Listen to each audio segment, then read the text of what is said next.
Welcome to Geek Therapy Radio. I am your mental curator, Johnny Hemberger. If you are listening to this on the broadcast on KPRC 950 AM, this segment is also a YouTube video, so I highly suggest you go onto Geek Therapy Radio on YouTube right now and subscribe to the channel. I want to move right into the new Commodore 64 that is coming out.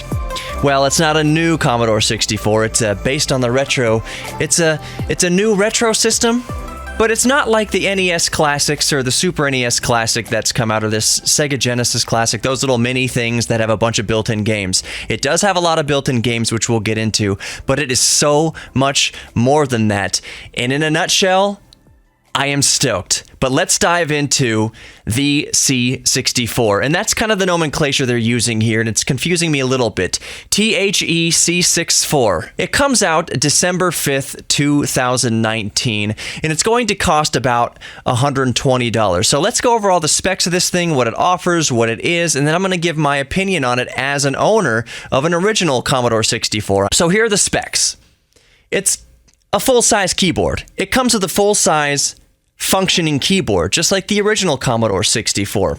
It has 3 modes: C64 mode, VIC-20 mode, which is really cool, and Games Carousel mode with 64 built-in games, and you can load your own via USB. It's got an HDMI output at 50 hertz or 60 hertz, depending on your region. You know, UK is 50 hertz, United States and you know, a bunch of other places are 60 hertz, and a resolution of 720p. 20p, what is that? That's 1280 by 720, and I think that's a little overkill, but I'll expand on that in a moment. It includes an updated joystick with modern micro switches for a better response than original Commodore joysticks, and yes, you can program in BASIC in both VIC-20 and C64 mode, and save your programs and files to the USB, which is awesome. So included in the box, it will include a 2 amp power supply with 1.2 meter USB cable, 1.2 meter HDMI cable, the aforementioned joystick with 1.5 meter USB cable, and I assume that joystick will work with PC emulators.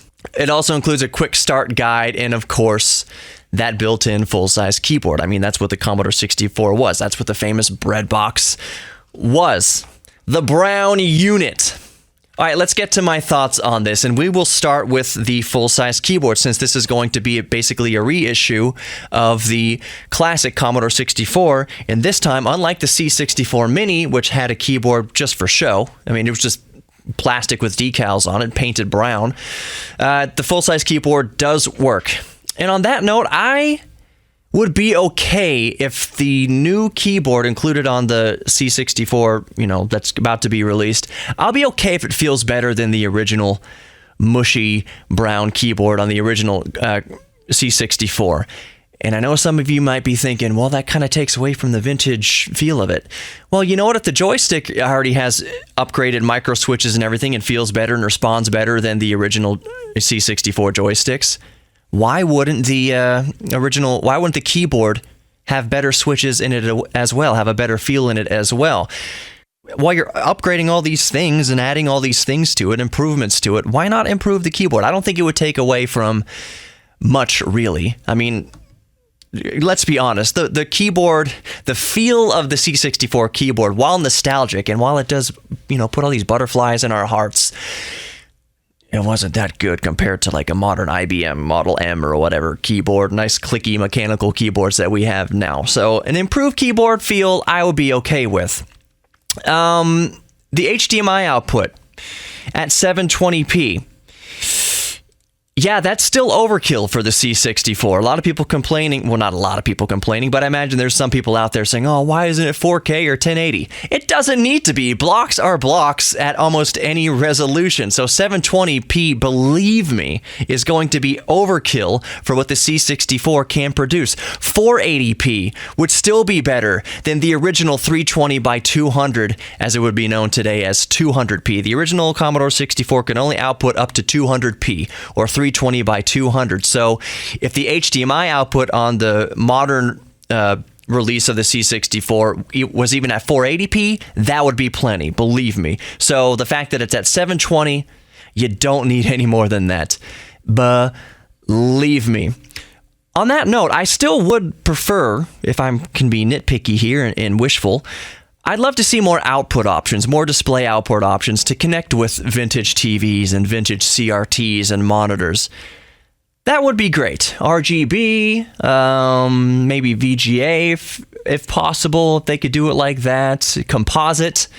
Like I said, just some more older outputs, I guess, to connect to older devices to kind of complete that, if we so wanted, that nostalgic feel to grandma still has her old tube TV, connect the C64, the new retro release of the C64 to that to get the full kind of nostalgia. That would be great. But you know what? Beggars can't be choosers. $120. I know they have to reach a price point here.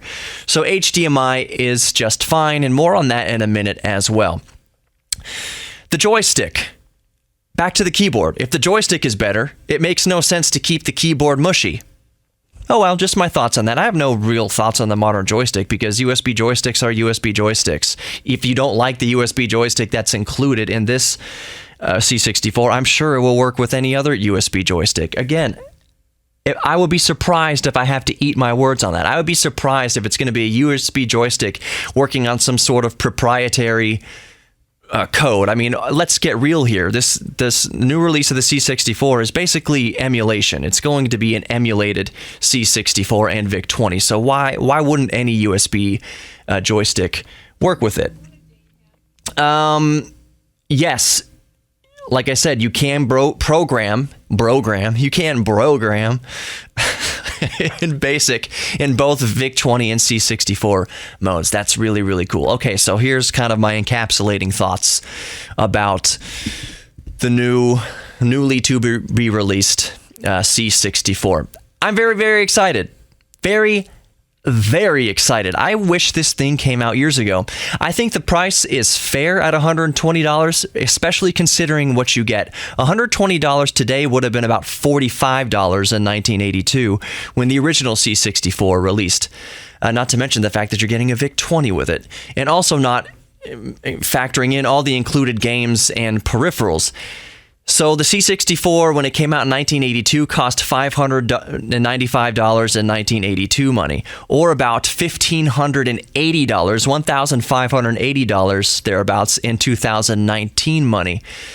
That's about the cost, around $1,600 of a 16 gigabyte RAM version of a modern MacBook Air. Again, not counting all the games that came with it. I'm putting a conservative estimate on that. 64 games times $30 each in 1982 money. That would put in 2019 money well over $5,000. I know video games varied in prices, all over the friggin' place, but 64 games, just assuming they were all around $30 or so in 1982 money, that would be $5K today. So $120 for all of this doesn't sound too bad.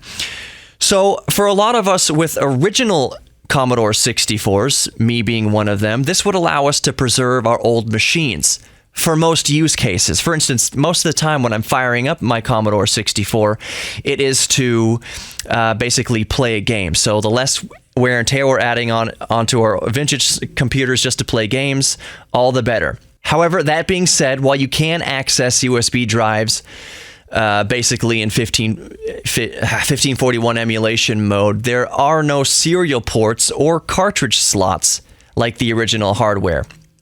If you want to use legitimate C64 peripherals like disk drives, modems, and printers, etc., you'll still need the original C64 for those tasks, obviously. But for the bulk of the retro-curious crowd who just wants to play the built-in games, load their own ROMs, and experimenting with programming in BASIC, either with VIC-20 mode or new C64, it will fit that bill in spades. Also, I've never owned a VIC-20, so that's going to be really cool for me personally. I think that's really, really cool. As far as use case scenario, I could see this thing sitting on my computer desk.